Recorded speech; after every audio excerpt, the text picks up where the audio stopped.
It's Saturday and we're working because we want to.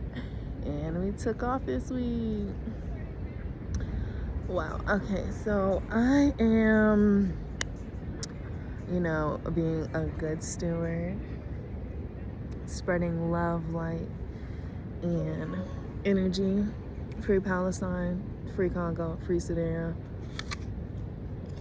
Oh, we're gonna have like a party over here. Confluence Park. We're setting up a big stage.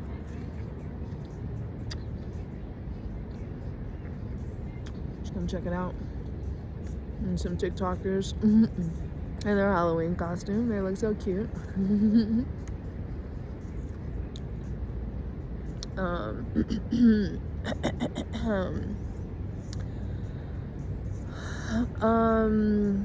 Okay, this is what I want to do here. So basically I need to copy this. I am creating a free guide. It's not really a guide. I don't even know how I want to put it, but just it's trying to be, not trying, but like being a good steward, thinking about nonprofits that are hit with federal cuts, funding constraints, donors who, may still definitely want to contribute, especially given, the things that are happening in the United States politically, civically. And it's an opportunity, honestly, for people too to like redirect funds, that have tax write-off this year, to just double down on efforts that we're here for our community. We're here for those who need support, because we all need support.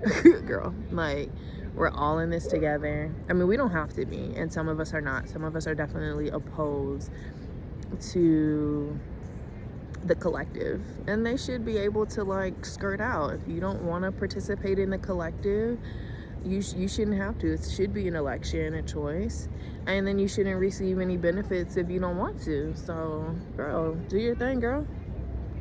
On some like, to be honest, so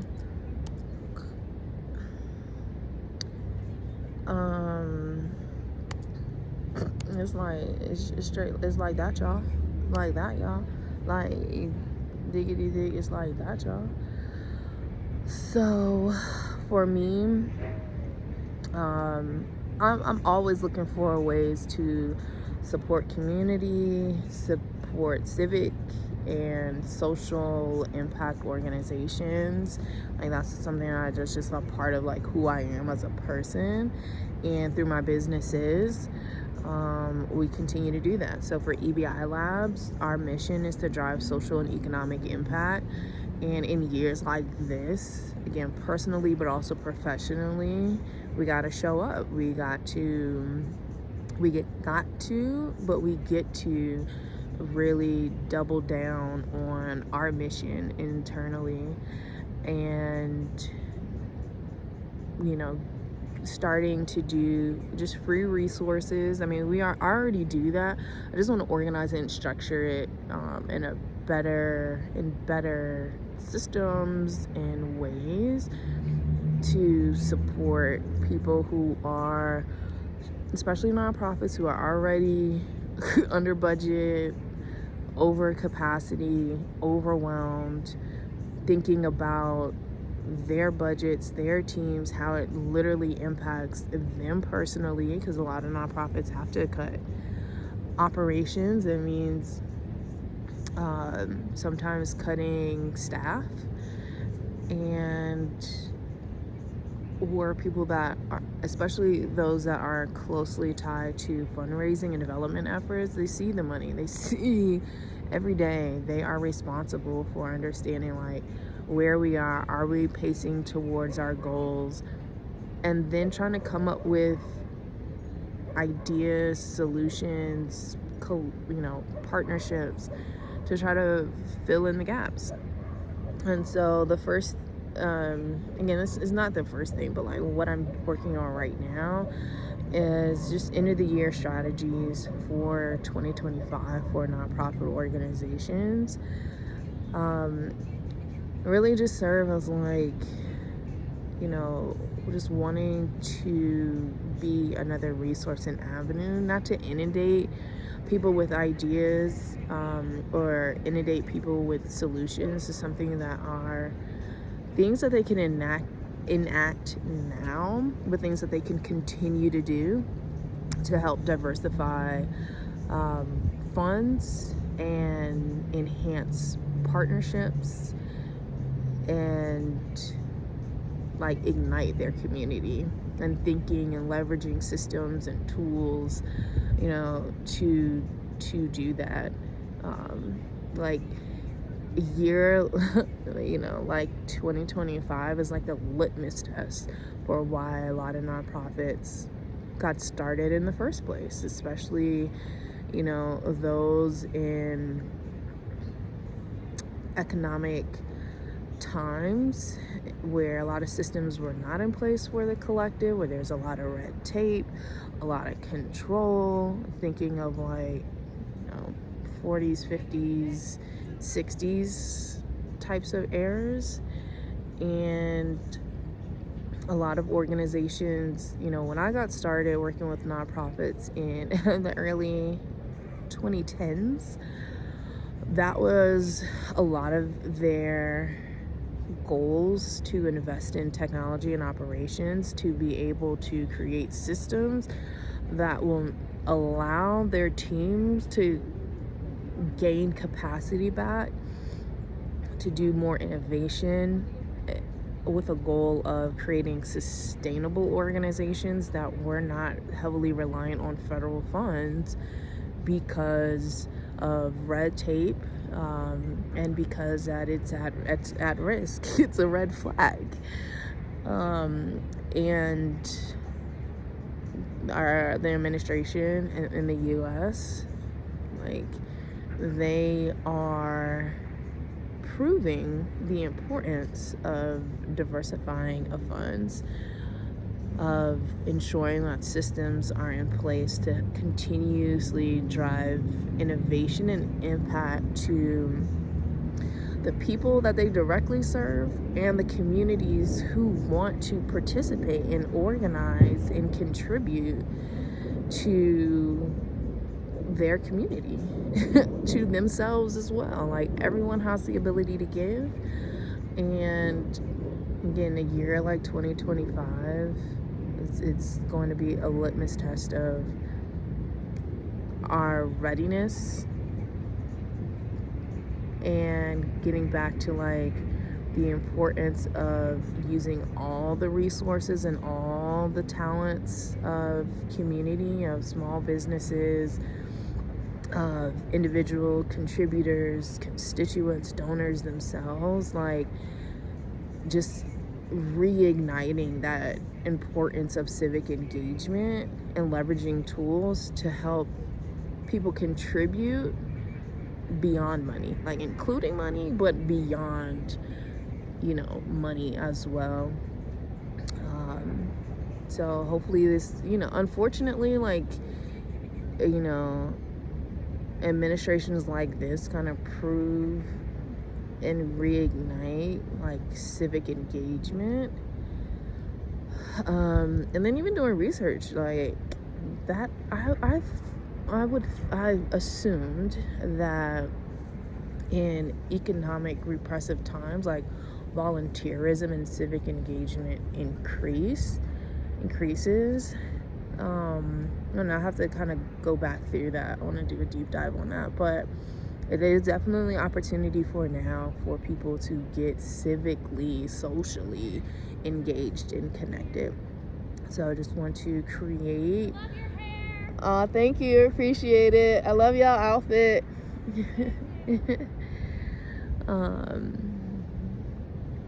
To double down, like, girl. So This is again, I don't want to use the word guide, because it's the intention is like this is an opportunity to take a moment, take a breath, center and focus on, like a reality check for the for nonprofits specifically, but this really can apply to anyone. Like, where are you?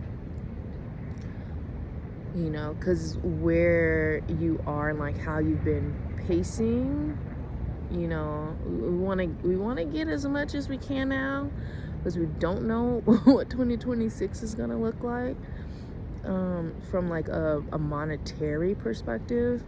And I think there are definitely a lot of things that nonprofits can do to kind of decrease the barrier of like donating and being able to provide other services to small businesses, local organizations, through partnerships, through like advertising and publicity, especially for small businesses. They need support. So I think that's a really great opportunity for nonprofits and small businesses, their local kind of hubs. Even for like national nonprofits, like they still have like local hubs, and they can leverage that to help provide a service to small businesses, as well as looking at like what's the type of exchange. Like, so I have a nonprofit that I work with called Family Reach.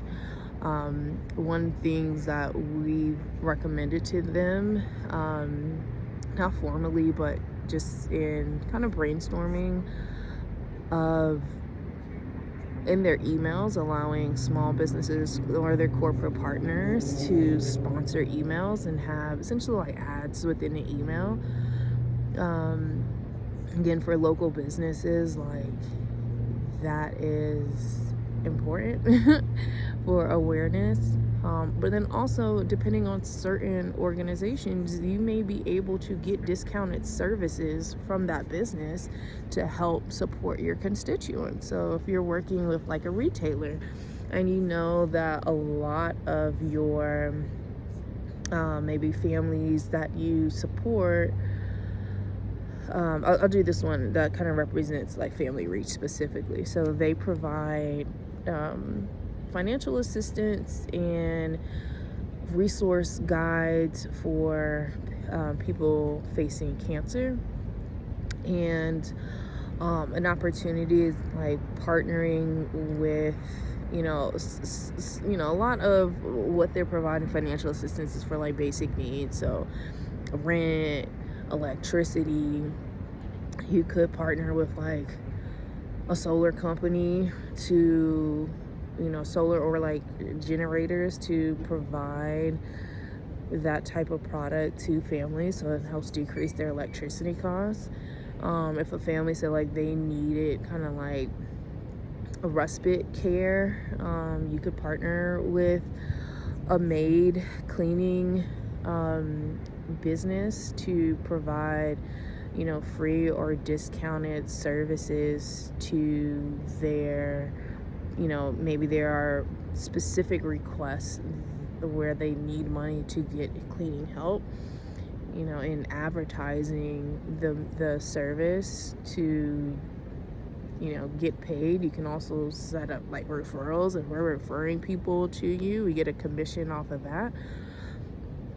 And then in addition, or we'll apply that referral to to providing that service, giving that financial assistance for families who want or need cleaning. Like transportation is another one. They could partner with Uber or Lyft to say, hey, not only are we going to allow you to buy ad space to promote, people use a one-time code, we'll get a referral from that, but then also we're asking you to provide either gift cards or free transportation services to our organization that go directly to families. Like there You know, the creativity piece is critical now, but these are things that you can continue to establish with organizations at every level. You know, again, to provide a service to businesses in exchange for money, and that's different than just asking them for a grant or donation. And then again, leveraging that relationship for discounted fees, gift cards, and so it's mutually beneficial approach, to think about, like, okay, what businesses are related to the services we provide, and then how can we create, again, a partnership that benefits both entities, in order to, again, not just fill in the gaps, but thinking like how that partnership could extend 5, 10, 15, 20 years. And that's where we're looking at that sustainability piece of, we want partnerships, we want our communities to be able to grow their contributions over time, and that's the mindset we have, that like, we're expecting that if we're providing a benefit to our partners, our constituents, our community, we'll be able to extend and grow the impact of their giving. And again, when I say giving, I don't just mean monetarily, because there are a number of ways we can give. So that's what I'm working on. Yeah, happy Halloween. Adios.